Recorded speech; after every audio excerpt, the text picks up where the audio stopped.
který bychom měli dodržovat. A tak mi to zlobilo a začal jsem ptát se a postupně jsem se dopracoval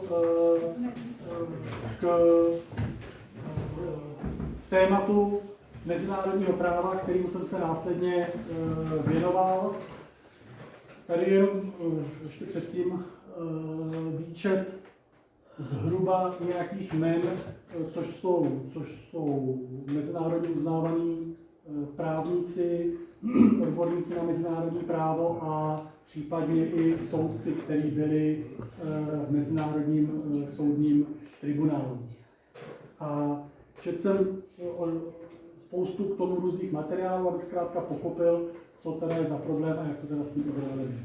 A zjistil jsem jednu překvapivou věc, že Izrael mezinárodní právo neporušuje. Což je samozřejmě velmi troufalé vyjádření a proto tady o tom chci mluvit. Izrael v dnešní době je státem politickým, nikoliv náboženským.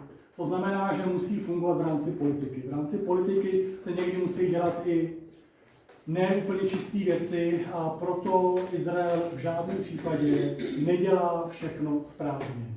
Má mnoho vnitřních zápasů, stejně jako je má Česká republika, Německo nebo Spojené státy americké. Některá rozhodnutí jsou dobrá, některá jsou špatná a prostě holt Izrael se snaží kličkovat v rámci velmi složité situace, kterou tam má. Každopádně je nějaký rámec mezinárodního práva, respektive to, jak právo mezinárodně funguje a Izraeli se docela daří dostat tomuto mezinárodnímu právu. Proč si to myslím, je právě teď předmětem této odpolední části. Tohle co klidně můžeme přeskočit, to je nějaký stav, to teď není úplně důležitý. To je jenom pro představu, když Arabové mají problém s tím, že Izrael okupuje část území, který údajně teda patří, můžeme říkat Palestinci, jsou to fakticky ale Arabové. Palestinci se začali říkat až v roce 1964, protože pochopili, že jinak nemůžou vytvořit tlak na mezinárodní společenství a vytvořit představu, že mají nárok na tu zemi. Tak abyste měli představu, to jsou v zásadě arabské země, arabská území a tam je stát Izrael, který okupuje teda část arabského území. Tak, pojďme se posunout dál. Mezinárodním právu nejvyšší právní subjektivitou jsou jednotlivé státy. V zásadě, technicky řečeno zkráceně, není nic nad jednotlivými státy, není žádný nadstátní parlament, nějaké uskupení, který by mělo pravomoc nad jednotlivými státy. Je tu ale jakési mezinárodní společenství, dneska se jmenuje OSN, a jednotlivé státy, když mají nějakou hři, můžou říct, nechť to rozhodne tato nadnárodní instituce. To je jediný případ, kdy pro potřeby nebo nad práva těch států může rozhodovat OSN.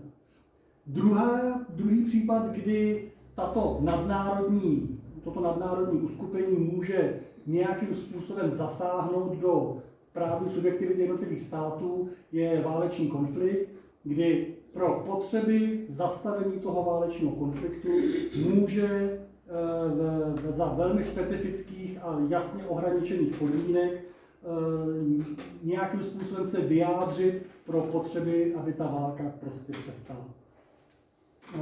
Má to celkem daný nějaký hranice a pravidla a proto,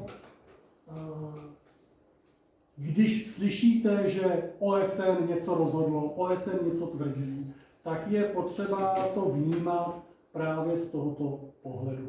OSN například nemá právo rozhodnout, že Mostecko a Ústecko bude oblastí, kde vznikne romský stát. Prostě nemůže. To je plně v kompetenci České republiky a i kdyby to rozhodlo všech 198 nebo kolik je dneska států v rámci OSN, jednohlasně a my jediní byli proti, tak to v rámci mezinárodního práva vůbec nic neznamená. OSN nemůže zasáhnout do dění v rámci jednotlivých států, pokud ten stát neřekne, třeba kdybychom my se nemohli tady s Romama shodnout a řekli si, nevíme, jak to vyřešit, tak OSN poraď a rozhodni za nás. A pak jsme povinni respektovat, jak OSN rozhodne. Ale bez toho, abychom my jako Česká republika dali toto právo OSN, tak OSN do toho zasáhnout nemůže. Takže na jedné straně jsou tím mezinárodním právem nějaké smlouvy, které jsou smlouvy těch států. Prostě když Česká republika udělá nějakou smlouvu s Německem, tak to je to, co tvoří to mezinárodní právo. Je to takzvaně bilaterální smlouva, to znamená dvoustranná smlouva, my můžeme se o něčem rozhodnout. De facto můžeme rozhodnout i třeba o změně nějakého území. Víte, že se občas řeší situace na česko-polské hranici, kolem Českého Těšína nebo takové nějaké oblasti. Když se ty dva státy dohodnou, tak spolu to nějakou smlouvou stanoví. To je pak mezinárodně platný a závazný, že to rozhodly ty jednotlivé státy.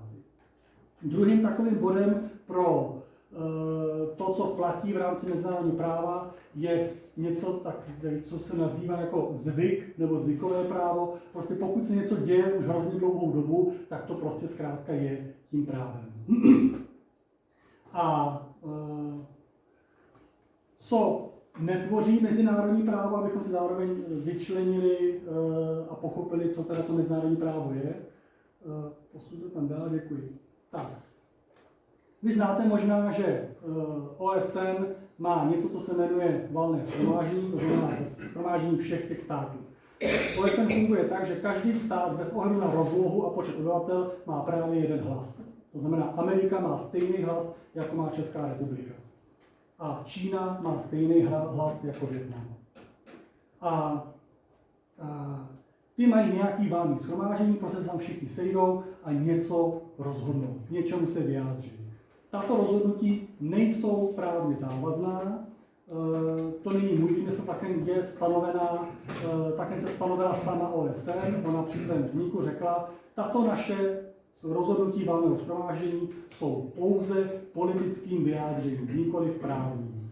To znamená, že cokoliv, co rozhodne valné shromáždění OSN, má pouze nějakou politickou váhu. Je to vyjádření nějakého přání většiny států. Většina států by si přála toto, ale to je všechno, co to znamená. Teď samozřejmě nechávám stranou rozhodnutí valného shromáždění třeba o rozpočtu valného shromáždění. To samozřejmě je právně závazný, že to je pro běh ty organizace, ale to snad je jasný, že teď není předmětem té debaty. Jo?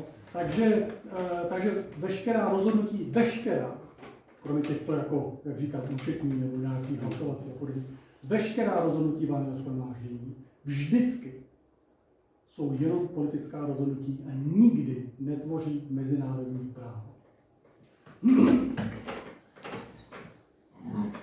V rámci OSN existuje orgán, který se jmenuje Rada bezpečnosti.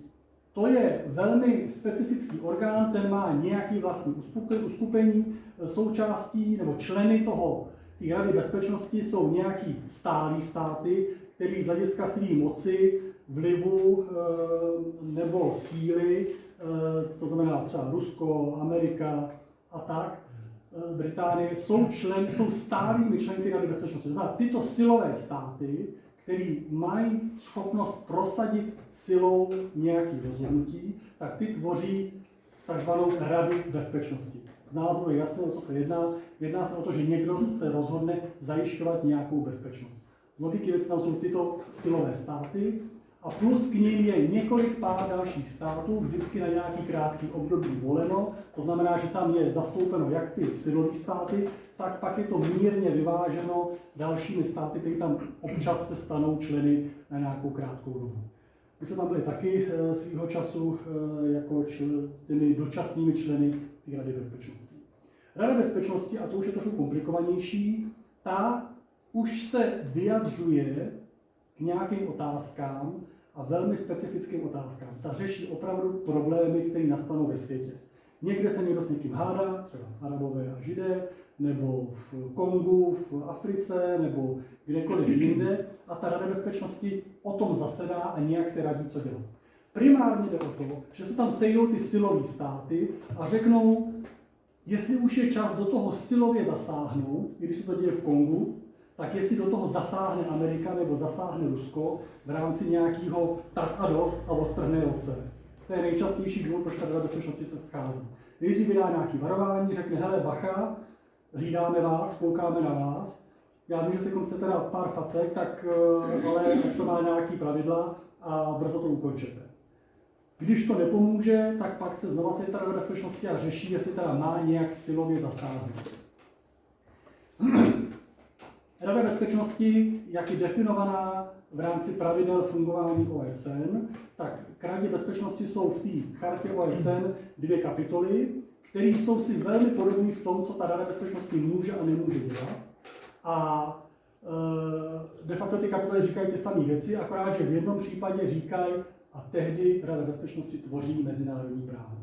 To je jediná výjimka. Rada bezpečnosti za velmi specifických podmínek, za předem prohlášených podmínek, teď se scházíme podle kapitoly 7, tak v ten moment Rada bezpečnosti funguje jako ten silový orgán, který něco rozhodne, a to má mezinárodní platnost.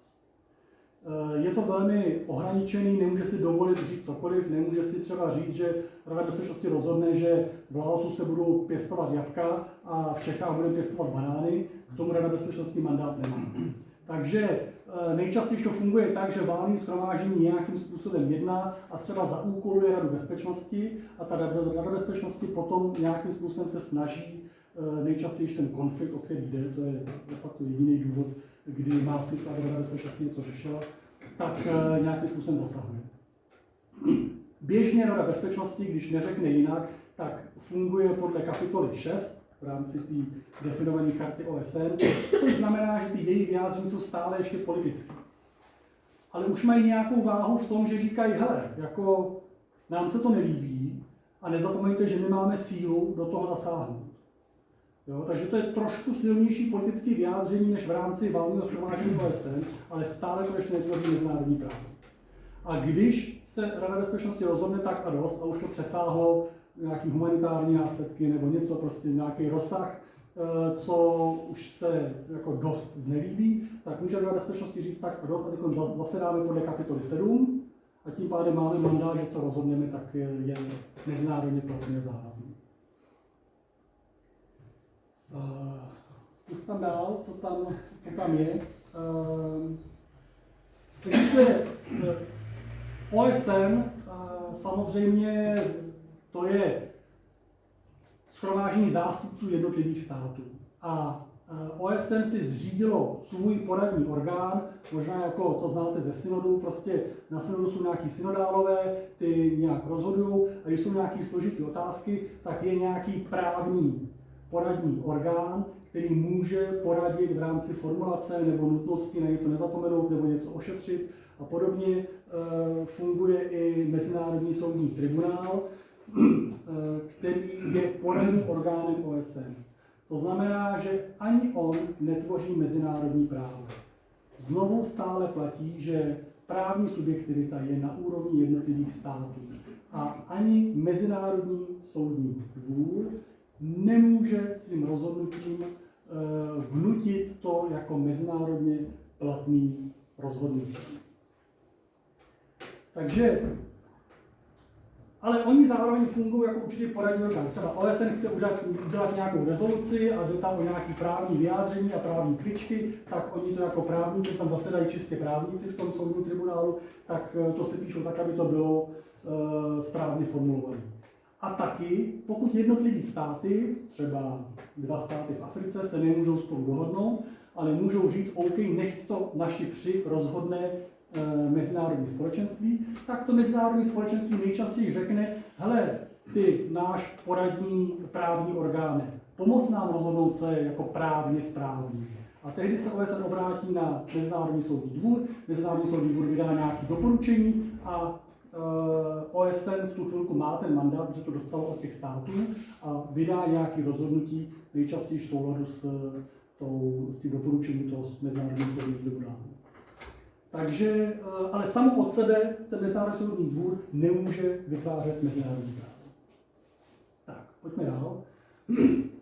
Pojďme teď malinko se podívat do historie toho území, abychom pochopili, co se tam dělo.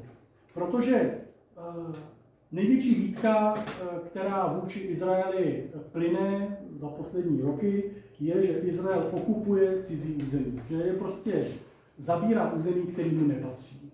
Nejčastěji moje otázka v takových diskuzích je, pokud teda Izrael okupuje cizí území, tak to území musí někomu patřit. Takže komu to území patří, když nepatří Izraeli a podle jakého mezinárodního práva, když si výše, to jsme si řekli, to patří tomu někomu jinému. A tak se pojďme podívat zhruba do historie. Stačí jenom posledních 400 let, dál nepůjdeme, protože 400 let je dostatečně dlouhá doba na to, abychom definovali nějaký takzvaný zvyk nebo ten úzus. Prostě 400 let to území někomu patřilo, tak to berme jako fakt. A jestli chceme řešit, komu to patřilo v roce 1000 nebo v roce minus 2000, tak to můžeme tady řešit i jestli tady na území českém území byli Keltové nebo Galové, nebo kdo tady byl a skončíme na tom úplně špatně stejně. Takže pojďme si říct, že posledních 400 let je taková jako dobrá míra. Posledních 400 let to území patřilo Osmanské říši, to znamená Turkům. Jo? Od roku 1516 nebo 1517 do roku 1917 bez jakýkoliv jiný změny souvisle kontinuálně to území patřilo Osmanské říši. Osmanská říše získala v rámci nějakých bojů, ale to v rámci nejen Evropy, ale celého světa vždycky to území patřilo v rámci nějakých bojů. Ale tady máme jistotu, že 400 let to patřilo jednomu právnímu subjektu, a to byla Osmanská říše.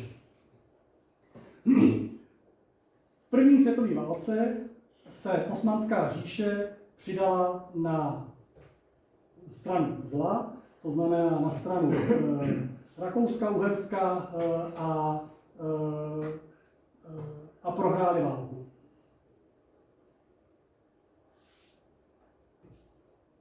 Co se stalo po válce? Buďme rádi za to, že Rakousko-Uhersko prohrálo válku, protože díky tomu vzniklo Československo.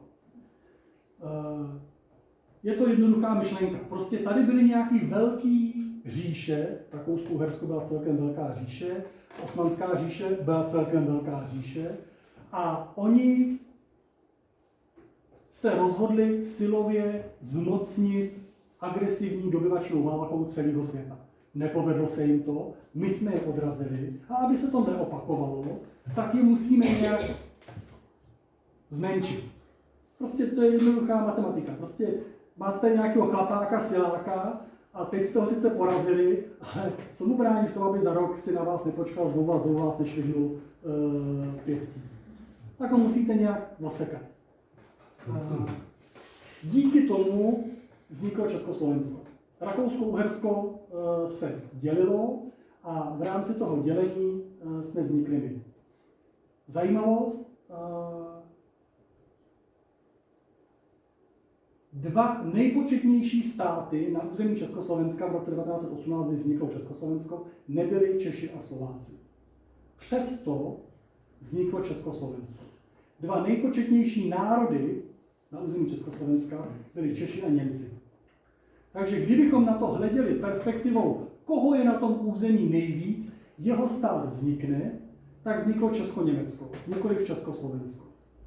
Ale jak si všem bylo jasný, že Němci mají vedle svůj normálně velký fungující stát, tak proč by tady mělo vznikat ještě nějaký Česko-Německo? Naopak Slováci, kteří byli početně až třetí, žádný stát nemají, tak vznikne Československo. Ani tak to nebylo příliš jednoduchý. Hranice mezi Československem a Maďarskem stejně nakonec museli se ustanovovat vojensky pomocí hrozbou nějakých tanků a propuknutí dalšího násilí. Takže ani vznik Československa nebyl zcela jednoduchý v rámci toho, jak to tady v Evropě fungovalo, že jsme tady byli relativně na tom vyspělé nebo zabydleně a přesto jsme se ani my nebyli schopni dohodnout.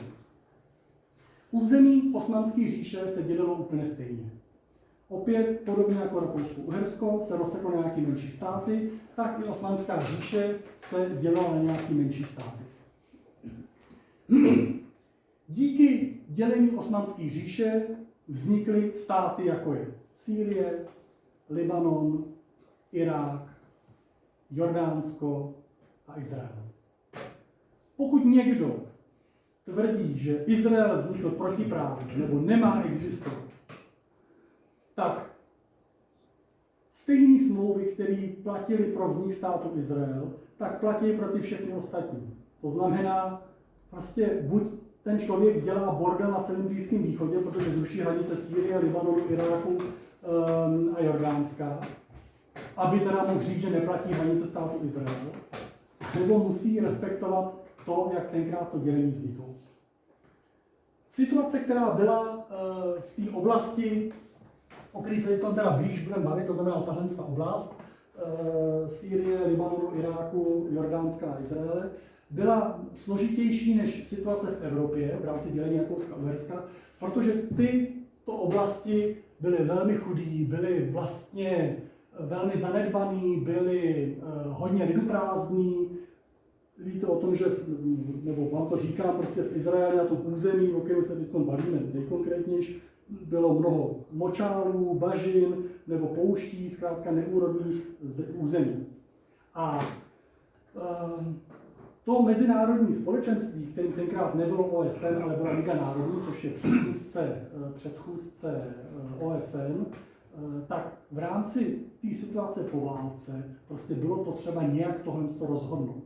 A tenkrát se řeklo, ustanovíme Ligu národů, ta bude mít právo výjimečně, na nějakou omezenou dobu a z daných důvodů té války, určovat hranice států a v mezinárodním právu, co řekne, to platí, tak ta Liga národů byla postavená a ta to vyřeší. A Liga národů to vyřešila.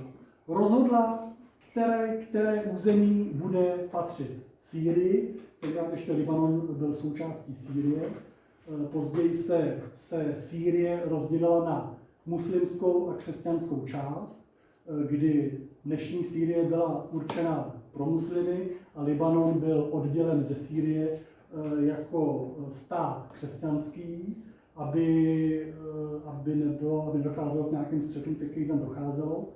Víme, jak to dopadlo dneska, Libanon křesťanským státem nezůstal. Ale tenkrát Liga národů určila hranice těchto států a zároveň řekla, my víme, že teď ten stát tam vzniknout nemůže. Že jestliže máte někde močály, máte tam pouště, máte to vlastně neudrženou a zanedbanou zemi, tak tam nemáte inženýrské sítě, nemáte tam dopravní systém žádný, nemáte tam žádný politický systém, prostě tam nemáte nic, tam žijou někde nějaké vesničky, někde možná obdělává někdo nějaký pole, většinou ani moc neví, co se děje okolo. Zkrátka ten stát nemá základní nastavení, aby fungoval jako stát. V Evropě to nebylo. V Evropě normálně tady byly vybudované silnice, vybudované inženýrské sítě, zajištěné rozvody, já nevím kde čeho, prostě normálně tady ty státy fungovaly.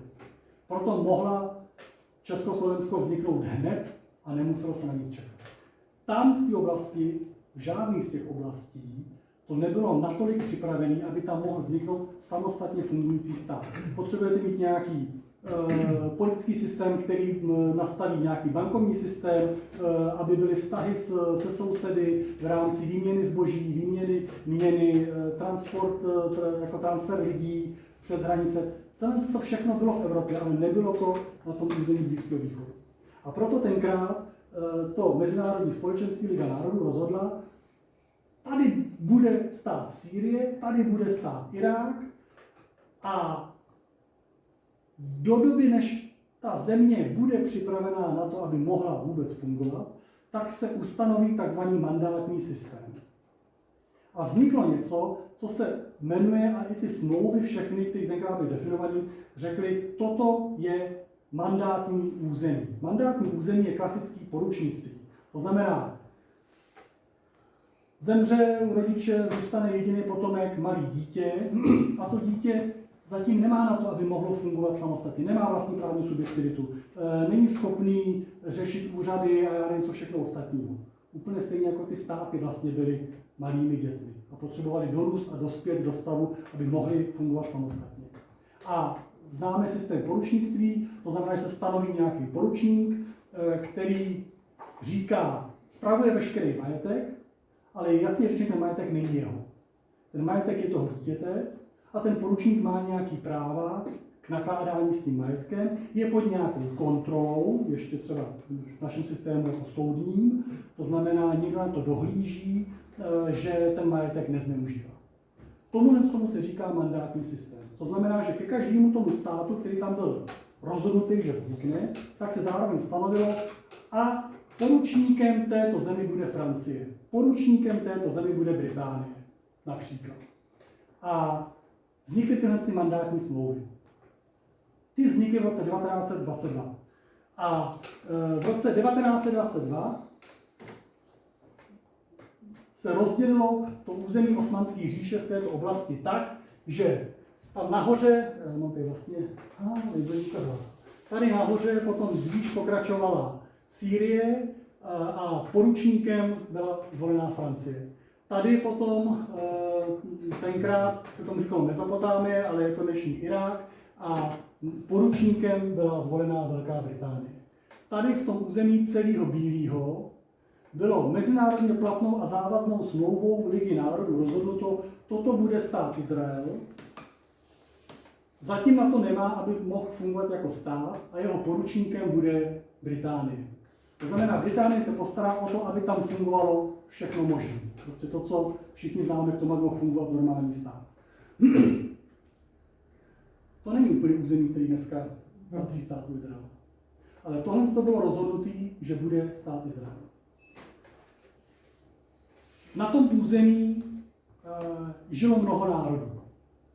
Arméni, Turci, Peršané, Egypťané, prostě kde kdo. A taky samozřejmě Arabové a taky samozřejmě Židé. Židé, ačkoliv byli vyhnáni z toho území, v historii víme, že velký moment vyhnání bylo po zboření Jeruzalémského chrámu v roce 72, tak přesto tam ale Židé zůstali. Celých těch skoro 2000 let tam pořád byla židovská přítomnost. A když se podíváte na provedené součty, byly provedeny součty obyvatelstva v rámci Osmanské říše ještě, to znamená na konci 19. století, 1851, tak například v Jeruzalémě bylo Židů víc, než tam bylo Arabů. Zkrátka ty Židé se tam nějakým způsobem drželi. Bylo to složitý, nebylo to jako úplně jednoduchý, ale prostě byli tam. Tím chci říct, že ačkoliv se tam samozřejmě potom vracelo a stěhovalo mnoho Židů, tak ale tam Židé celou dobu žili. A proč se to území přišlo Židům, bylo prostě proto, že na území té oblasti, která se jmenuje Palestina, v historii této zeměkoule existoval pouze jediný suverénní samostatný stát. A tím bylo Judské království. Nikdy v historii této planety na tomto území nebyl žádný jiný samostatný stát. Vždycky to patřilo kus tady součást Egypta, nebo z Babylonie, nebo z Perzie. Mamelukové tam přijeli, kdo tam prostě vždycky vtrhnul, připojil to k tomu svýmu zbytku, ale nikdy z toho nevytvořil jako vlastní důležitý území. Nikdy Jeruzalém nebyl hlavním městem toho území. Vyjma židovského státu, který známe z našich biblických dob, Starého zákona. Král David, Saul a Šalamún. A proto bylo logické, že samozřejmě tohle území jako z historických nároků na to mají nárok Židé. Británie to dostala do své mandátní správy, to znamená, že to nepatřilo Británii. Někdy se říká, že Británie je koloniální mocnost, takže prostě tohle byla britská kolonie, nebyla nikdy. Británie to jenom spravovala a snažila se vybudovat tam systém, aby tam mohl vzniknout samostatný stát. Byly tam velký boje, Arabům se ta přítomnost Židů moc nelíbila a docházelo tam k mnoha nepříjemnostem a Británie se snažila to nějak vyřešit.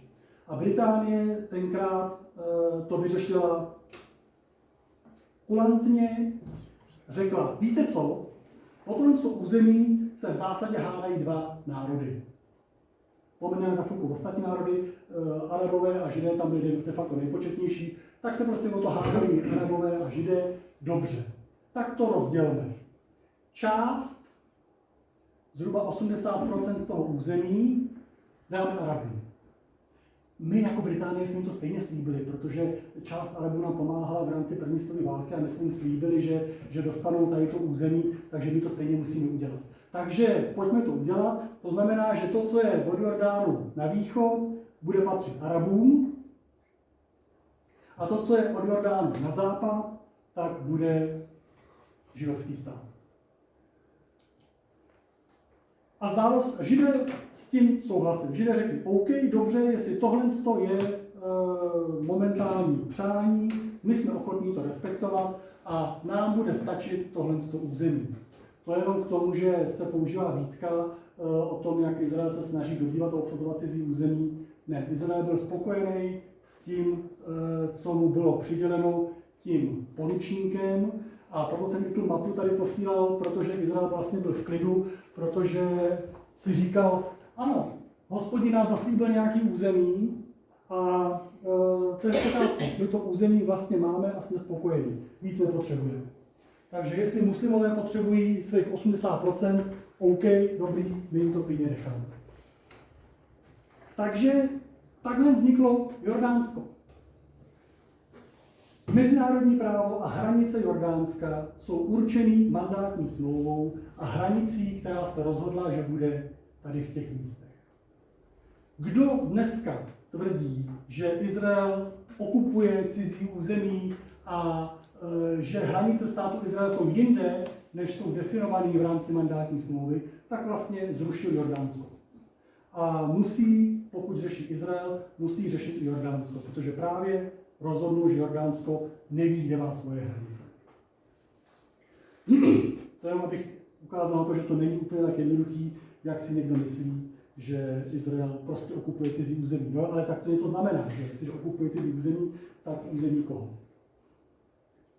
Tak, posun to dál. Tak, mandátní smlouva pro Palestinu má tam několik důležitých bodů, které chci zmínit. Je tam jasně řečeno, že to je obnovení národní domoviny pro Židy a je tam jasně řečeno, že se tím uznávají historické nároky na Palestinu Židů. Dále tam je jasně určený, že tím partnerem pro toho poručníka, pro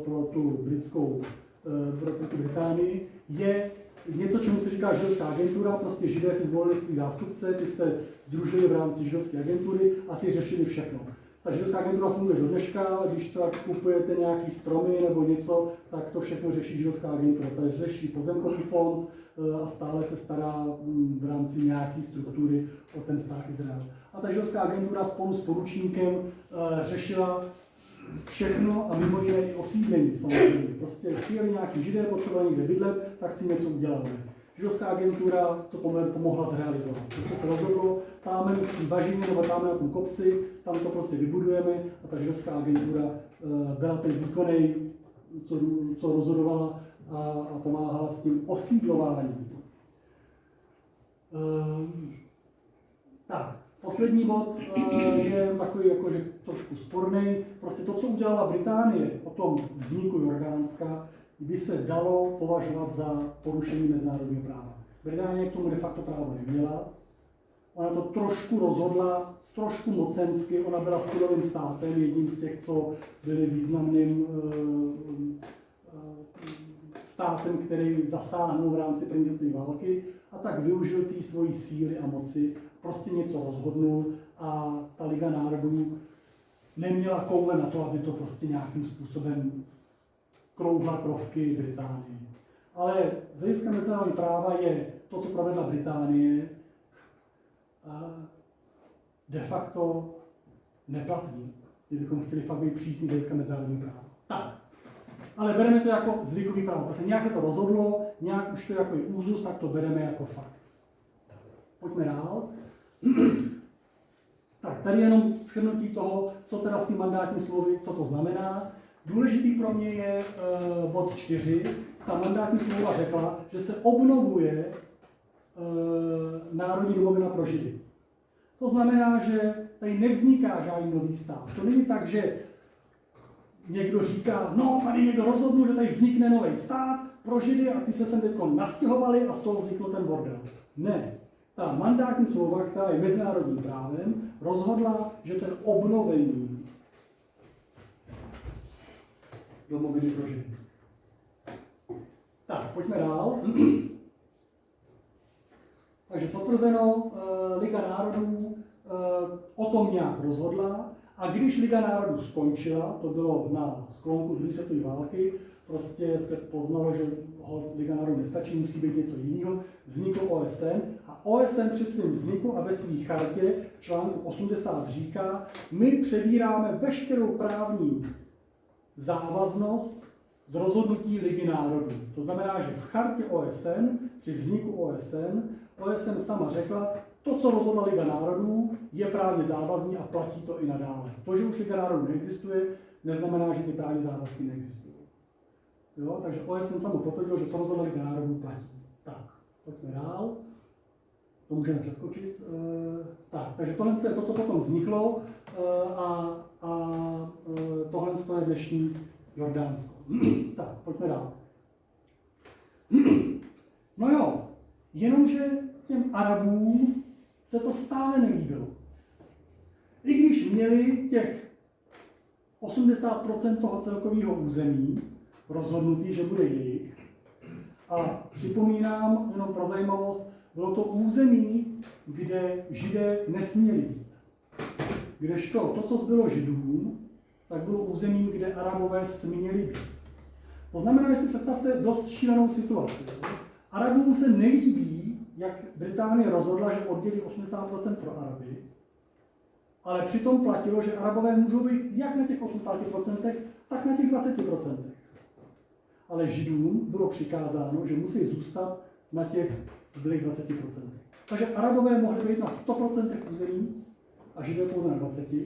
A přesto se to Arabům nelíbilo a chtěli ještě znovu vydělit to území, který zbylo Židům, aby ještě kus z toho byl jenom pro ně a ne pro Židy. Byly kolem toho zase nějaké půtky, OSN řeklo, no jo, tak uděláme nějakou pracovní skupinu a ta pracovní skupina pojede do toho Izraele, na to území, prozkoumá to na místě, zjistí, kde jsou jaké arabské vesnice, kde kdo jak žije a zkusí dát nějaký návrh, jak to vyřešit, aby prostě byl klid a mír. V té skupině bylo i Československo, myslím, že tam bylo 9 států, jestli se nepletu, a ty prostě přijeli na to území tenkrát, prošli tím územím a nějak navrhli nějaké řešení.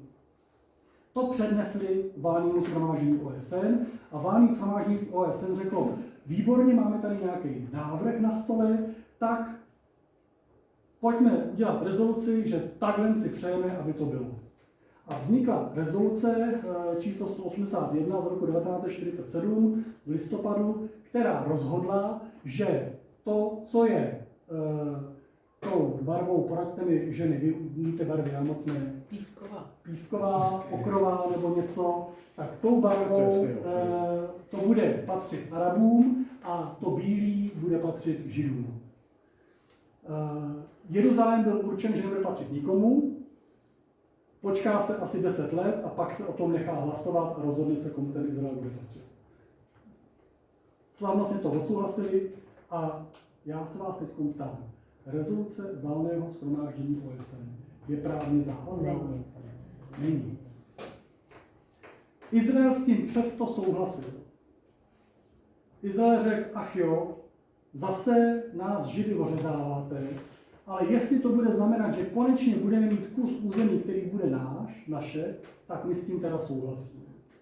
Arabové to v tom listopadu 1947 odmítli. A jak jsem řekl na začátku, pokud se dva právní subjekty sami nedohodnou, nevzniká mezinárodní právo.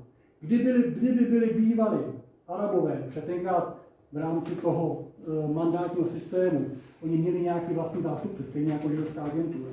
Oni dva si sedli ke stolu, sepsali smlouvu, že souhlasejí s návrhem rezoluce valného shromáždění, že toto bude nové rozdělení toho území, tak to vstupuje v platnost a má to váhu mezinárodního práva. Protože se tohle nestalo, tak tato rezoluce není nic než politickým doporučením, takhle si většina států přeje, aby to bylo. To je všechno, co tento papír znamená. Mimochodem, kdo tu rezoluci si přečte, tak zjistí, že stát Izrael podle té rezoluce nevznikl. Stát Izrael vznikl v roce 1948 v květnu, to znamená zhruba půl roku po této rezoluci. A říkám vám velmi důležitou věc, velmi zásadní věc. Stát Izrael nevznikl podle rezoluce 181 z roku 1947. Nenaplnil pravidla a podmínky té rezoluce tak, jak byla definovaná.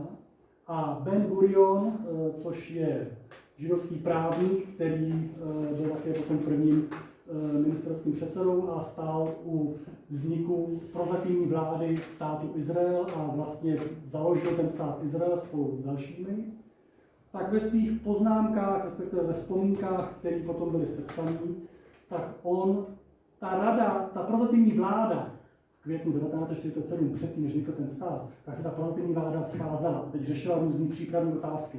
Jako, hele, založíme ten stát, nezaložíme ho, a když ho založíme, potřebujeme armádu, potřebujeme, já nevím, poštu, potřebujeme národní energetickou síť, potřebujeme prostě, já nevím, všechno možné vybudovat. Kdo co bude mít na starosti. A v rámci toho 3 dny před vznikem státu Izrael se ptali Bena Guriona. Prosím tě, a jaké teda hranice bude mít ten nový stát Izrael, který založíme? Když už teda definitivně rozhodli, že teda založí ten stát, až nebylo nic čekat.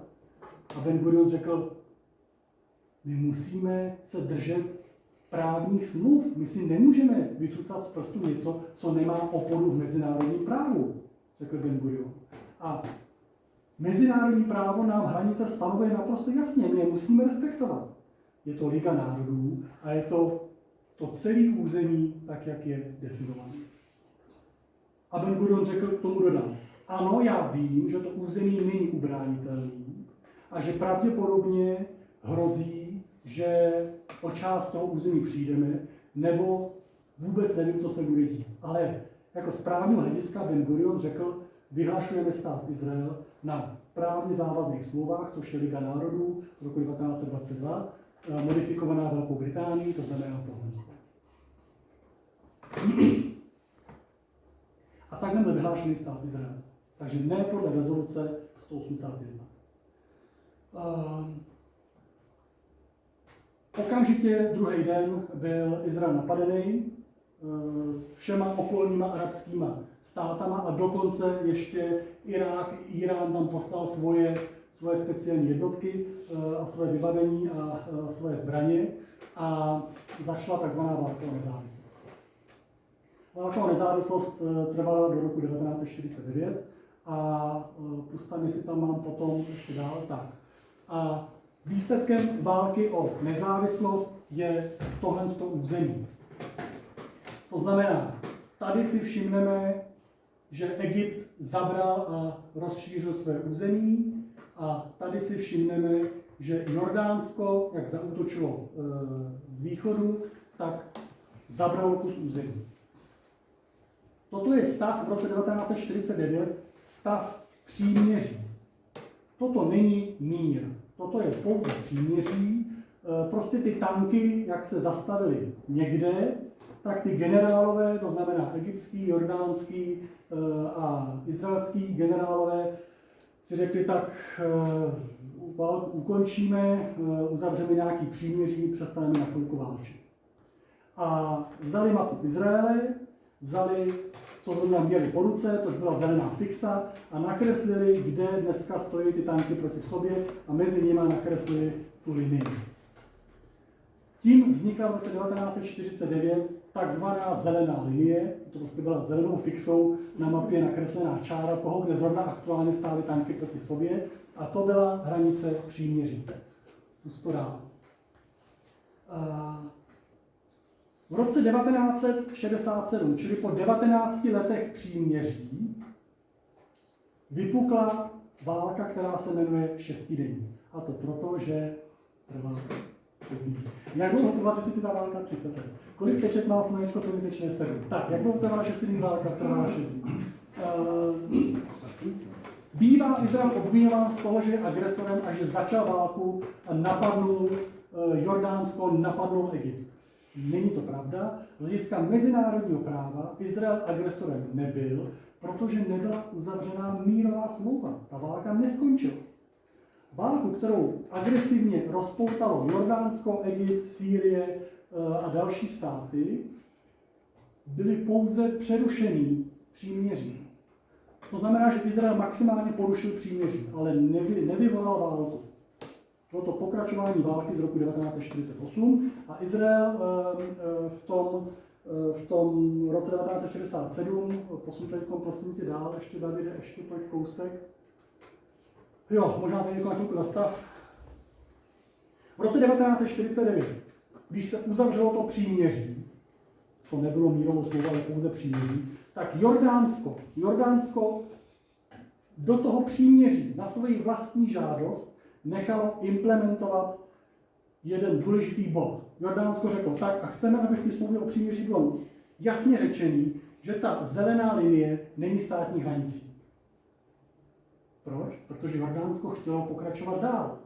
Jordánsko řeklo, ne, toto není naše, toto není hranice, my jsme neskončili, my pokračujeme dál. To znamená, že v roce 1949 ta hranice byla pořád tady, Jordánsko okupuje izraelský území a říká, ale my jsme neskončili. Čili tohle, ta zelená linie není hranice. Teď si dáme chvilku pauzu, příměří, ale pak se na vás vrhneme a my to dovedeme celý. Tak, pojďme se posunout dál.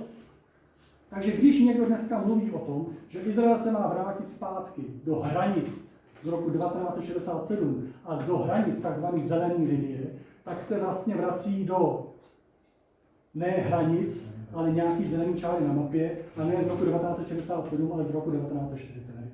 Tak, výsledek války šestidenní je tohle celé území. To znamená, Izrael v rámci té šestidenní války zabral Golany, osvobodil celý svoje Judsko a Samaří a dobil celý Sinajský poloostrov a včetně Gazy. Tohle je situace šestidenní války. Sešla se Rada bezpečnosti, nikoli podle kapitoly 7, ale pouze podle kapitoly 6, takže to není mezinárodní právo, a vydala rezoluci 242. Ta rezoluce ta řekla v zásadě dvě základní věci. Že se izraelská armáda má stáhnout z území obsazených během výtečného válečného konfliktu a že má skončit všechny války, všechny vaše nesváry a máte všichni uznat svoji teritoriální a politickou integritu a všechny jejich státy uznat, že tam prostě budete žít v bezpečných hranicích. A Izrael v rámci té mapy řekl OK, tak my celý tohle území vrátíme zpátky Egyptu. Protože když se vrátí zpátky, Davide, tak tady se píše, že se mají stáhnout z území obsazených během války. Tam se nepíše stáhnout ze všech území. Tam se píše, má se stáhnout z území. A to Izrael splnil. A teď si možná řeknete, ten Izrael, to je ale hajdalák, on tak ten tady kličkuje právnicky. Ten text, který tady je výsledkem velmi složitého politického jednání, kdy Sovětský svaz přišel s nějakým návrhem. Ať se Izrael stáhne ze všech obsazených území. A Britové na druhé straně s Amerikou řekli, ne, Izrael se od někud stahovat nebude. Prostě ten dobil nějaký území, potřebuje nějakou bezpečnost své hranice a tohle jsou území prostě patří jemu. A zase Rusko, Sovětský svaz ještě přišel, hádali se mezi sebou, až nakonec se politicky právní kličkou dohodli na té formulaci, která tam je. Pro ta formace je takhle specifická, tam opravdu záměrně není ze všech území, ale je tam jenom z území. Navíc to sice není právně závazný, ale Izrael přesto se snažil vyhovět maximum toho, co jde, takže celý Sinajský poloostrov vrátil Egyptu. A řekl, Egypte, víš co, jestli chceš, my ti vrátíme i Gazu. A Egypt řekl, ne, v žádném případě. Víte, kdo tam žije? Ne, tak to my v žádném případě nechceme. To si hezky nechte, nám stačí ten Sinajský poloostrov. A uzavřel s Izraelem mír.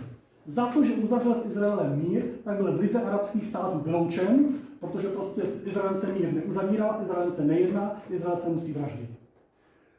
Pak byl se samozřejmě vzali zpátky, protože Egypt byl velkou nebo velkou obilnící světa a oni potřebovali kvůli obživě jeho obilí, takže zase zpátky vzali Egypt na nás. Ale válka v roce 1967 bylo osvobozením území, který patřilo podle mezinárodního práva Izraele. Tolik mezinárodní právo. Ještě to posun dál, jestli tam mám něco důležitého. Jo, to už asi potom jsou jenom nějaké další momenty. Teď si říct jednu důležitou věc. Tohle je mezinárodní právo. Ale na tom území žijou lidi. A to je to, co ten konflikt obrovsky zesložituje.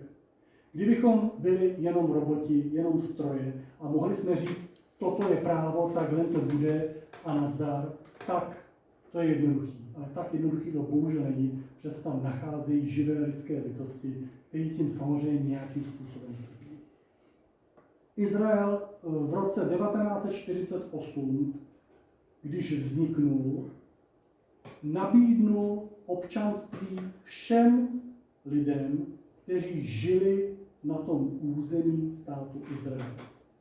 Znovu říkám, nabídl občanství všem, co tam žili, bez rozdílu.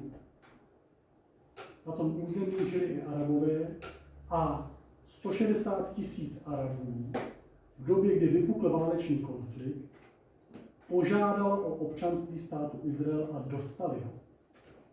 Dneska stát Izrael je tvořen z 20%, to znamená asi skoro 2 miliony, arabským obyvatelstvem, z velké míry muslimský, když část z nich jsou křesťaní, a mají stejná práva jako Židé. Skoro stejná práva. Mají větší práva než Židé. Arabové mají o jedno právo navíc, který Židé nemají, a to sice Arabové nemají povinnou vojenskou službu. Všichni Židé mají povinnou vojenskou službu, kromě ortodoxů, to je samozřejmě samostatná kapitola. Arabové jediní mají vojenskou službu dobrovolnou, protože konflikt a vojenská služba v Izraeli je velmi často spojená s bojem proti Arabům a oni uznali, hele, my chápeme, že možná nechcete bojovat proti svým souvěrcům, tak my vás do toho nebudeme nutit. Pokud chcete, můžete. A v izraelské armádě na mnoha vysokých postech generálských jsou Arabové, muslimové. Mají vlastní politické strany v parlamentu. Mají zastoupení ve vládě. Jsou ministři Arabové. Jsou velvyslanci Arabové. Můžou se stát ministerským předsedou. Není proto žádný omezení. Muslim může být ministerským předsedou státu Izrael. Muslim může být prezidentem státu Izrael. Není proto žádný omezení. To znamená, jsi občanem státu Izrael, tečka. To znamená, že můžeš se stát prezidentem, můžeš se stát ministerským předsedou, můžeš být generálem v armádě, není proto žádný omezení. Ne všichni Arabové v roce 1948 požádali o občanství. A tím vznikl ten konflikt, který tam vznikl. Jestliže Arabové, kterým se dneska říká Palestinci, abychom se to zjednodušili, požadují nějaký vlastní území a říkají dvě varianty. Buď Izrael celý zlikvidovat, celý území patří nám, to je varianta, kterou asi všichni odmítneme, nebo druhá varianta, která zní mnohem přijatelnější, je, ať se Izrael vrátí do těch hranic, jak jsme si ukazovali tou zelenou linií nakreslený, a to, co bylo jako mimo, tak bude patřit nám Palestincům. tak já se ptám, proč takovýto palestinský stát nevznikl v roce 1950. V roce 1950 to území nebylo pod kontrolou státu Izrael. On tam neměl žádnou svoji vojenskou přítomnost. Nemohli jakkoliv zasáhnout do toho, co se na tom území bude dít. A palestinský stát v těchto hranicích nevzniknul. Nevzniknul ani v roce 51, ani v roce 52, ani v roce 53. Máme ještě pokračovat dál až do roku 67. V roce 1964 vznikla Organizace na osvobození Palestiny. V roce 1964. Víme, kde byly hranice v roce 1964. Koho chtěla ta organizace osvobozovat, jaký území a od koho, si lehce domyslíme. A tato organizace uzavřela smlouvu s Jordánskem, že nebude nárokovat to aktuálně obsazené území Jordánska, ale pomůže dobít to ostatní a až to dobije, ty Židy vyvraždí, tak to bude jejich území. To znamená, v roce 1964 na základě podepsané smlouvy mezi Palestincema a Jordáncema se oni dohodli, že společně vyvraždí Židy a Palestinci potom budou bydlet na tom tehdy izraelském území a Jordánsku potom teda zůstane to, co se označuje západním břehem. Tohle je stav, kterým je Izrael. To jsou jeho partneři k jednání, s kterými on musí jednat. Izrael se nechová vždycky dobře. Dělá různý, když to řeknu, kličky a snaží se přežít. V Gaze aktuálně, když se v roce 2005 Izrael stáhnul, řekl OK, dobře, tak my se teda stáhneme, veškerou svoji přítomnost z Gazy stáhnu a řekl OK, Palestinci, je to vaše, starejte se o to sami. Nebyl žádný plot, žádná bezpečnostní bariéra, žádná zeď nebyla. Ta tam vznikla až později jako reakce na to, jak se chovali Palestinci v Gaze. Z bezpečnostních důvodů musel Izrael postavit bezpečnostní zeď kolem pásma Gazy. Ta tam v té době, kdy se Izraelci stáhli z Gazy, nebyla. Charta Hamásu kromě jiného vyhlašuje jako svůj cíl, tím se chlubí, je to normálně dohledání, že jejich cílem je genocida Židů všude, nejen v Izraeli, ale i v Americe například, i u nás.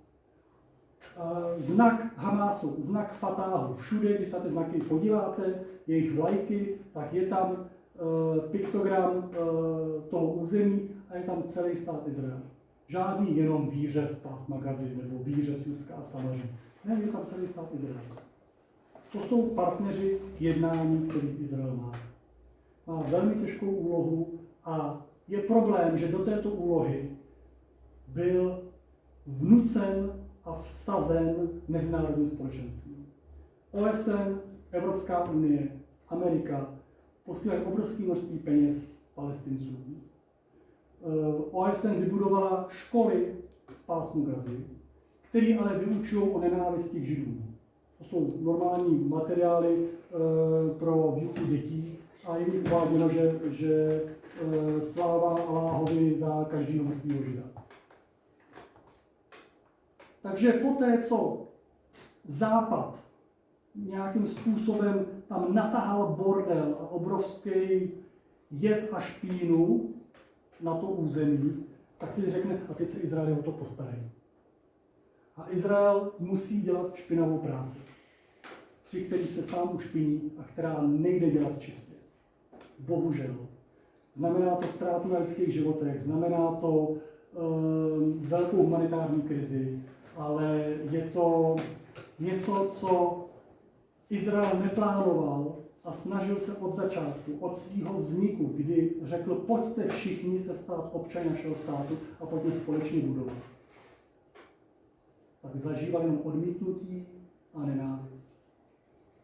A Izrael bohužel nemůže jinak, než přistoupit k silovým řešením, které jsou vlastně špatný a řeší jenom, jestli se bude chovat špatně nebo ještě hůř. Domluvil jsem. A to jsou izraelsko-egyptskou válkou